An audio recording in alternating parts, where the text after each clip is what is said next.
fue la idea de Angelo Ricci, Joe Zanuck y Manuel Silva hacer una visita al terrible anciano. El anciano vive a solas en una casa muy antigua de Walter Street, próxima al mar, y se le conoce por ser un hombre extraordinariamente rico, a la vez que por tener una salud extremadamente delicada, lo cual constituye un atractivo señuelo para hombres de la profesión de los señores Ricci, Zanuck y Silva, pues su profesión era nada menos digno que el latrocinio de lo ajeno. Los vecinos de Kingsport dicen y piensan muchas cosas acerca del terrible anciano, cosas que generalmente le protegen de las atenciones de caballeros como Ricci y sus colegas, a pesar de la casi absoluta certidumbre de que oculta una fortuna de incierta magnitud en algún rincón de su enmojecida y venerable mansión. En verdad es una persona muy extraña, que al parecer fue capitán de Clipper en las Indias Orientales en su día. Es tan viejo que nadie recuerda cuando fue joven, y tan taciturno que muy pocos saben su verdadero nombre. Entre los nudosos árboles del jardín delantero de su vieja y nada descuidada residencia conserva una extraña colección de grandes piedras, singularmente agrupadas y pintadas de forma que semejan los ídolos de algún lóbrego templo oriental. Semejante colección ahuyenta a la mayoría de los chiquillos que gustan burlarse de su barba y cabello, largos y canosos, o rompen las ventanas de pequeños marcos de su vivienda con diabólicos proyectiles. Pero hay otras cosas que atemorizan a las gentes mayores de talante curioso que en ocasiones se acercan a hurtadillas hasta la casa para escudriñar el interior a través de las vidrieras cubiertas de polvo. Estas gentes dicen que sobre la mesa de una desnuda habitación del piso bajo hay muchas botellas raras, cada una de las cuales tiene en su interior un trocito de plomo suspendido con una cuerda, como si fuese un péndulo. Y dicen que el terrible anciano habla a las botellas, llamándolas por nombres tales como Jack, Scarface, Long Tom, Joe el Español, Peters y Mate Ellis, y que siempre habla una botella en el péndulo de plomo que lleva dentro y emite unas vibraciones precisas a modo de respuesta. A quienes han visto al alto y enjuto terrible anciano en una de esas singulares conversaciones no se les ocurre volver a verlo más. Pero Angelo Ricci, Joe Zanuck y Manuel Silva no eran naturales de Kingsport. Pertenecían a esa nueva y heterogéneas estirpes extranjeras que queda al margen del atractivo círculo de la vida y tradiciones de Nueva Inglaterra, y no vieron en el terrible anciano otra cosa que un viejo achacoso y prácticamente indefenso, que no podía andar sin la ayuda de su nudoso cayado, y cuyas escuálidas y endebles manos temblaban de modo harto lastimoso. A su manera se compadecían mucho del solitario e impopular anciano, a quien todos rehuían y a quien no había perro que no ladrase con especial virulencia.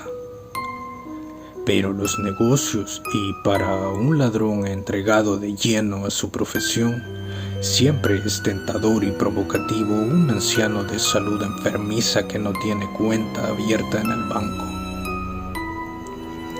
y que para subvenir a sus escasas necesidades paga en la tienda del pueblo con oro y plata españoles acuñados por 2 siglos atrás. Los señores Ricci, Zanuck y Silva eligieron la noche del 11 de abril para efectuar su visita. El señor Ricci y Silva se encargarían de hablar con el pobre anciano caballero, mientras Zanuck se quedaba esperándoles a los dos, y a su presumible cargamento metálico en un coche cubierto en Ship Street.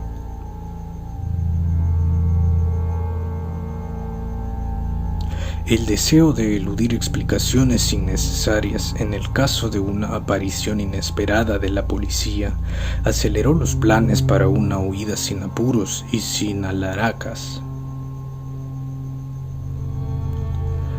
Tal como lo había proyectado, los tres aventureros se pusieron manos a la obra por separado con objeto de evitar cualquier malintencionada sospecha al posterior. Los señores Ritchie y Silva se encontraron en Walter Street junto a la puerta de entrada de la casa del anciano, y aunque no le gustó cómo se reflejaba la luna en las piedras pintadas que se veían por entre las ramas en flor de los retorcidos árboles, tenía cosas en que pensar más importantes que dejar volar su imaginación con manidas supersticiones. Temían que fuese una tarea desagradable hacerle soltar la lengua al terrible anciano para averiguar el paradero de su oro y plata, pues los viejos lobos marinos son particularmente testarudos y perversos. En cualquier cosa, se trataba de alguien muy anciano y endeble, y ellos eran dos personas que iban a visitarle. Los señores Ritchie y Silva eran expertos en el arte de volver volubles a los tercos, y los gritos de un débil y más que venerable anciano no son difíciles de sofocar. Así que se acercaron hasta la única ventana alumbrada y escucharon cómo el terrible anciano hablaba en tono infantil a sus botellas con péndulos. Se pusieron sendas máscaras y llamaron con delicadeza en la descolorida puerta del roble. La espera le pareció muy larga al señor Zanuck, que se agitaba inquieto en el coche aparcado junto a la verja posterior en la casa del terrible anciano en Ship Street.